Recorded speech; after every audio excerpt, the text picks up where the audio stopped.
कि पार्लियामेंट का चुनाव चल रहा, अचानक देश के प्रधानमंत्री की जबान अपनी ओरिजिनल जबान पे आ गई, ओरिजिनल जबान पर आ गए। बेवकूफ बना रहे थे सारी दुनिया को और भारत के गरीबों को, बेवकूफ बना रहे थे भारत के हमारे अक्सरती तबके के हमारे भाइयों और बहनों को।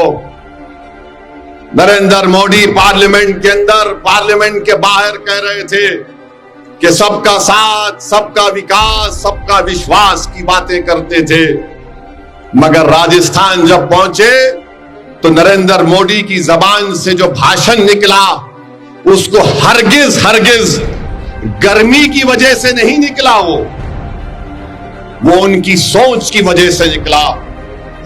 जो वो सोचते हैं वो उनकी जबान पर आ ही गया।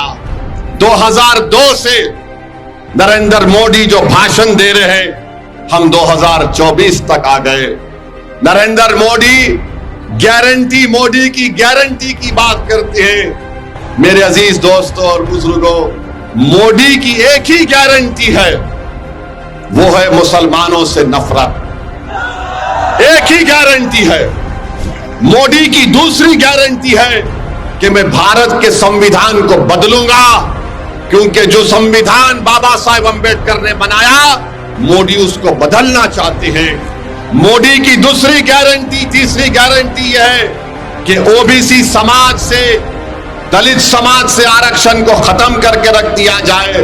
याद रखो, जब पार्लियामेंट में जब नया बिल लाया जा रहा था ईबीसी के नाम पर, मैंने पार्लियामेंट में खड़े होकर यह कहा था, ये बाबा साहेब अंबेडकर के ख्वाबों के खिलाफ ये हुकूमत काम कर रही है।